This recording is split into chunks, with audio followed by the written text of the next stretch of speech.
Kennan,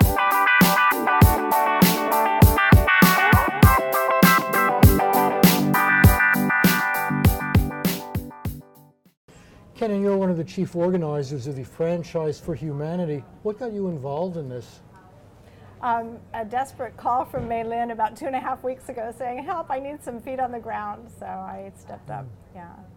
And why is this conference important to you? What does this conference have to do with your interests?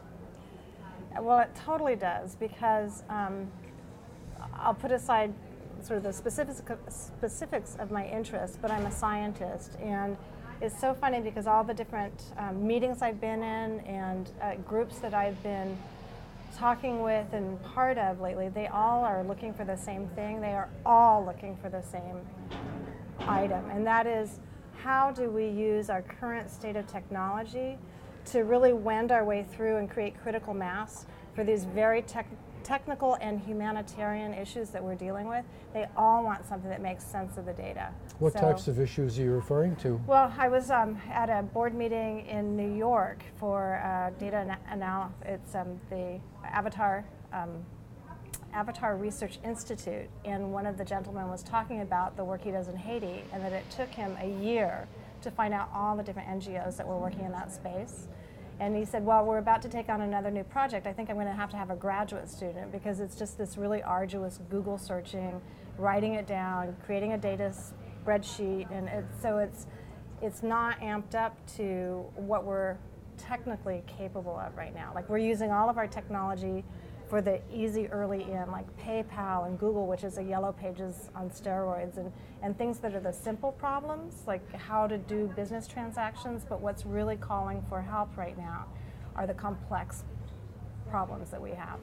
Well, what are some of the complex issues you're referring to? What do you think are some of the most important problems we have to solve? Well, for me, so in science, I have this huge thing about, I cannot believe that in the last decade, and a decade ago, I was already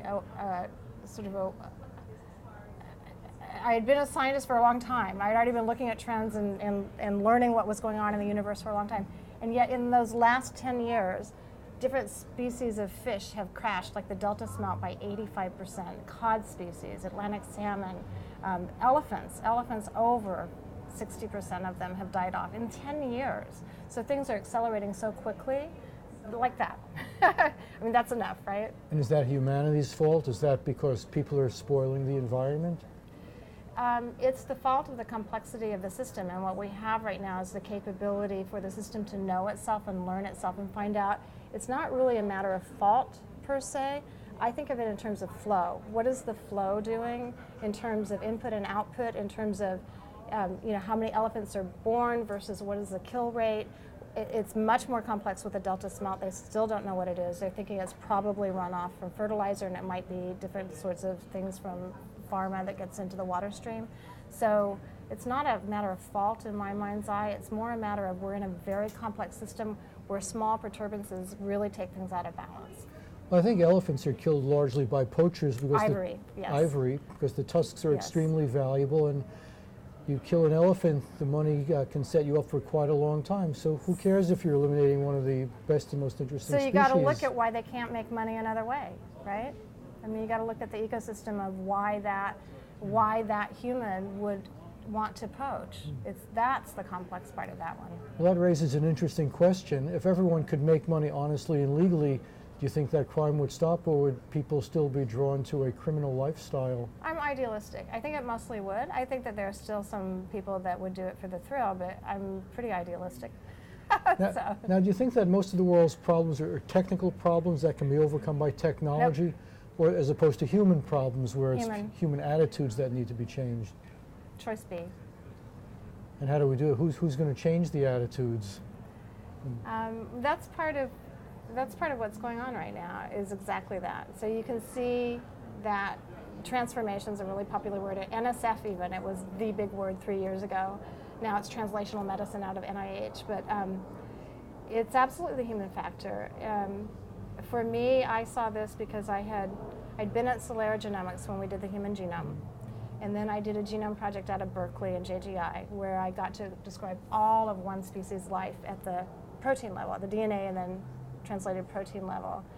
And using the hidden Markov model approach for being able to really categorize the proteins and determine what the most likely functionality was of these different protein families, I could see that it was a mess in the data sets, and that the mess was because this sequencing center wasn't working with this sequencing center, wasn't using the same nomenclature as this one. We couldn't even get the data tags in there. All of that was a human issue. None of that was technical. Well, is this a human issue in the sense that people are not communicating or collaborating enough? Oh, sure. And can that all be overcome via the internet one way or another? So that's sort of a technical It's the reward problem. system. That one is the reward system. It's not a technical problem at all there. It's that the reward system is, if I help you, I might lose my funding. That's a human problem. And funding is pretty important if you're a scientist, because somebody has to pay for your research. Well, because it costs a lot of money. Mm-hmm. Yes, it is. Yeah. Well, so how could that be resolved? I mean, you have a finite amount of money and somebody is doling it out and saying, I like your project, so I'll give you some money. I don't like yours, so I won't give you any. So you got to start at the first part of that assumption, that you have a finite amount of money that's doled out. That's where the key is actually questioning that assumption itself. That's why I look at flow instead of finite. We're at a point where it's the cycle of energy and input and output that we really get to look at. I mean, energy is constantly flowing past the planet. Sunlight creates, through photosynthesis, we're a constantly manufacturing planet, right? And so it's not that there's not enough of stuff, it's just how it flows, how it cycles through the system, including money. So you're saying that directing a flow of energy could be one way of approaching solving the problems. Look at places where energy is stopped up or bottlenecked, and look at other places The kind of energy I'm talking about, though, is human energy. So right now we have a huge population of, our youth in general, right? All over the world, but you can just take the United States if you want. In science, not unlike any other sector, the banking industry and the housing industry, et cetera, it's undergoing crisis right now. And 60% of current PhDs and postdocs are expected to leave science altogether for lack of scientific jobs that are appropriate for their training, or that would even have science in it and be interesting. Yet there's huge incipient energy. That's the energy I'm talking about. They're actually in that because they want to change the world. They became scientists partly because they're really smart, and they like being smart and doing well in school, and the world needs them, but they actually want to be needed by the world, and they want to go out and make a difference. Well, changing the world is an interesting concept because that could mean different things. Does changing the world mean making it more comfortable, having a higher standard of living for everyone, less stress, or does it mean something else? It might mean that to a few people, but that is not at all what I see. So what I see is... How would you like to see the world changed? I want everyone to thrive. I want the planet to thrive. I want us to shift past this tipping point where we're having major species be impacted, where the bees, bee colony collapse. I mean, we actually are in territory that we're not sure what the outcomes are going to be right now. What about the human race being affected? The world seems to be divided into hostile camps, which, if anything, might be getting more hostile by the day. That's old school. So I don't think the world is actually divided into hostile camps. I think that hostility is a natural biological function when you have a competitive system. But collaboration is also a very natural artifact of any biological species. In fact, that's one of the things that I'm studying right now, that there's collaboration baked into our very DNA.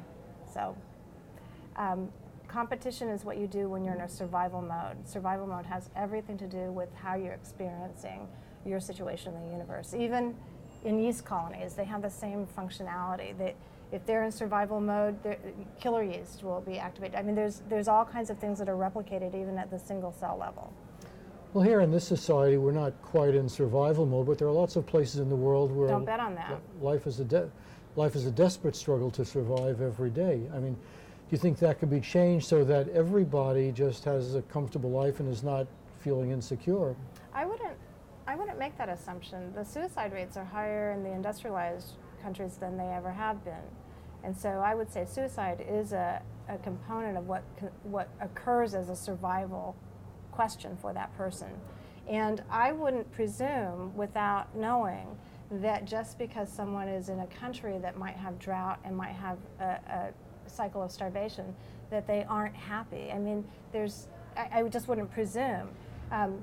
There's something to the fact that if there's a high birth rate, I mean, there's life happening there. You know what it takes to make babies, right? I mean, there's something that's love and generosity, and there's something that's going on there that isn't necessarily that red of tooth and claw kind of survival story. Maybe we need meaning and purpose in our lives in addition to food, clothing, and shelter. Maybe that's a predictor of how much you want to keep on going. Yes. Okay. Absolutely. We're just about out of time. Do you have any last-minute comments you'd like to make? You're speaking to our vast audience. You can impart anything you would like. The floor is totally yours. Feel free to take this opportunity. Yay for the scientists. I really want scientists themselves to become part of not only the larger question of what's going on outside of where they work, but to be integrated into society and to be porous, to be interested in what society wants from them, but also interesting to society. So yay for the scientists. Okay, very good. Thank you very much. It was my pleasure to interview you.